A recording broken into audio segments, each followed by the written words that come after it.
Hi everyone, good morning. It's Vira again. ඉතින් අද මම ඇත්තටම කතා කරන්න හිතුවා ගොඩාක් අය මේ දවස්වල අහනවා මගේ ඉන්ටර්විව් එක දැකලා අපි ඒකේ ඇත්තටම කතාත් කරනවා මේ බිස්නස් එකේ ලෙජිටිමසි එක කොහොමද ඊට පස්සේ ඕගොල්ලන් ඉන්න රටේ කොහොමද ලෙජිටිමසි එක චෙක් කරන්න කියන එක ගැන. ඒත් ගොඩක් අයට තවත් ප්‍රශ්න තියෙනවා කියලා මට තේරුණා. ඒක නිසා මම හිතුවා ලයිව් එකේ අද ඒක ටොපික් එකක් කරගන්න ඕනේ කියලා. ඉතින් මේ බිස්නස් එක අපි පාර්ට්නර්ෂිප් වෙලා තියෙන්නේ 51 years old කම්පැනි එකක් එක්ක. ඒ වගේම ඕගොල්ලෝ ජීවත් වෙන ඕනම රටක මේ බිස්නස් එකේ ලෙජිටිමසි එක චෙක් කරන්න මට පුළුවන් ඕගොල්ලන්ව ගයිඩ් කරන්න.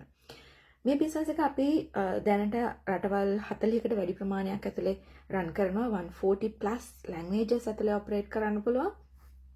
ඒක නිසා language barrier එකකුත් නැහැ ඇත්තටම. ඒ වගේම තමයි මම කියවනේ 40 plus countries ඇතුලේ ඔපරේට් කරනවා කියලා. ඉතින් මේ ඕනම රටක මට පුළුවන් ඕගොල්ලන්ගේ ඕගොල්ලන් ජීවත් වෙන ඕනම රටක ලෙජිටිමසි එක චෙක් කරන්න ඕගොල්ලන්ව ගයිඩ් කරන්න. for example ඕස්ට්‍රේලියාව ගැන කතා කරොත් මොකද මම ජීවත් වෙන්නේ ඕස්ට්‍රේලියාවේ නිසා. ඕස්ට්‍රේලියාවේ මට පුළුවන් ඕගොල්ලන්ට ABN එක දෙන්න. එතකොට ඕගොල්ලන්ට පුළුවන් ABN lookup එකක් කරන්න. ඇත්තටම මේ බිස්නස් එක existing ද කියලා හොයාගන්න. ඒ වගේම තමයි තව දෙයක් කරන්න පුළුවන් A6 එකේ ගිහිලා බලන්න පුළුවන් red flags මොනවා හරි තියෙනවද කියලා. එතකොට A6 එකේ මේ බිස්නස් එකට අදාළ මොකක් හරි ප්‍රශ්නයක් තිබිලා තියෙනවා නම් red flags note වෙලා තියෙනවා.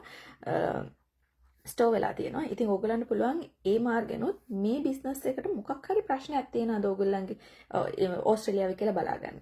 ඉතින් මේ හැම විදිහකටම පුළුවන් බලාගන්න. ඒ වගේම ඕගොල්ලන් මොනම රටක ජීවත් වුණත් මට පුළුවන් ඕගොල්ලන් එකට ගයිඩ් කරන්න මම ඉස්සෙල්ලත් කිව්වා වගේ. ඉතින් ස්කෙප්ටිකල් වෙන එක සාධාරණයි. මොකද මේ දවස්වල කතා කරන ගොඩක් අයට තියෙන ප්‍රශ්නේ එක්ක ඒගොල්ලන් ලංකාවේ පිරමිඩ් ස්කීම්ස් වලට අහුවෙලා අර පිරමිඩ් ස්කීම්ස් වල කියනවානේ අර monthly quota එකක් මේන්ටේන් කරන්න ඔයා මේ විදිහට කරේ නැත්නම් ඔයාගේ ඔක්කොම benefits ටික යනවා බිස්නස් එකම ලස්ට් වෙනවා එහෙම කියලා කියන්නේ. ඉතින් එහෙම කිසිම දෙයක් මේක වෙන්නේ නැහැ. ඕගොල්ලන් මේ බිස්නස් එක එක්ස්ප්ලෝර් කරන්න පටන් ගත්තට පස්සේ තේරෙවි කොච්චර great business model එකක්ද මේක කියලා. හරිම easy to follow අපේ busy life එකට ගැලපෙන විදිහට තමයි මේ business model එක හදලා තියෙන්නේ.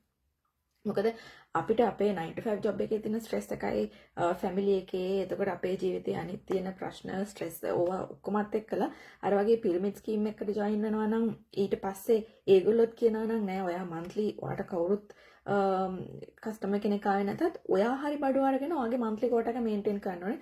Otherwise you are going to be lost.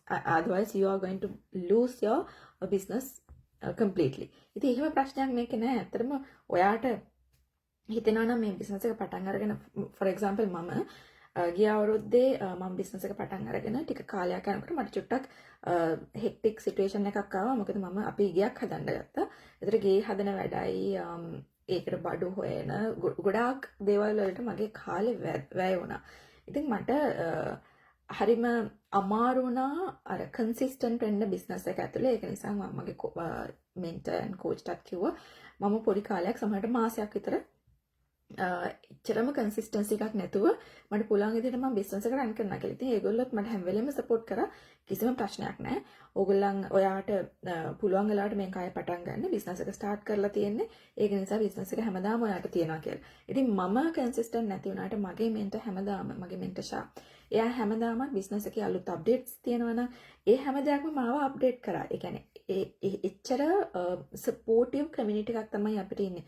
ඔයාගේ මෙන්ටර් and coach හැම වෙලේම ඔයාගේ ඔයාව බෑකප් කරනවා. ඔයාගේ සපෝට් එකට හැම වෙලේම ළඟ ඉන්න. ඉතින් මගේ එක්ස්පීරියන්ස් එක මම ෂෙයා කරේ. ගිය අවුරුද්දේ මගේ අමාරු කාලෙදිත් මගේ බිස්නස් එක මට තිබුණා. මම කිසිම දෙයක් කරේ නැති වුණත් මම කන්සිස්ටන්ට් උනේ නැති වුණත් මගේ බිස්නස් එක ඇතුලේ. ඊට පස්සේ මේ ප්‍රශ්න ටික විසඳුනාට පස්සේ මම ආයෙමත් පුරුදු විදිහට මගේ බිස්නස් එක පටන් ගත්තා. දැන් සක්සස්ෆුලි ආයෙමත් කරගෙන යනවා. ඉතින් මම ඒ පොඩ්ඩක් සයිලන්ට් වෙලා හිටිය කාලේ මගේ මෙන්ට කවදාකවත් මාව අතහැරියේ නැහැ. එයා මාත් එක්ක හැමදාම හිටියා. ඕනම බිස්නස් අප්ඩේට් එකක් එනවා නම් මම මොනවා හරි දෙයක් අලුතෙන් ආයෙ කරන්න දෙයක් තියෙනවා නම් ඒ හැම දෙයක්ම එයා මාව අප්ඩේට් කරලා විරන්ති ඔයා ආපහු මේක පටන් ගත්තාම මෙන්න මේ වගේ දෙයක් කරන්න. ඉතින් මම මේ දේවල් නෝට් ඩවුන් කරගෙන මම ඒව ෆලෝ කරා. ඉතින් ඒකයි මම කියන්නේ මේක කොයි වෙලාවකත් පිරමිඩ් ස්කීම් එකක් නෙමෙයි. ඔයා මේ බිස්නස් එකට ආවට පස්සේ ඔයා ලොස් වෙන්නේ නැහැ. ඔයාව අතහැරලා දාලා මම අයිනට වෙන්නේ නැහැ. නැත්නම් ඔයාගේ කෝච් අයිනට වෙන්නේ නැහැ. ඉතින් අපි හැම වෙලේම ඔයාලත් එක්ක ඉන්නවා. ඒක තමයි ෂෙයා කරගන්න ඕනේ.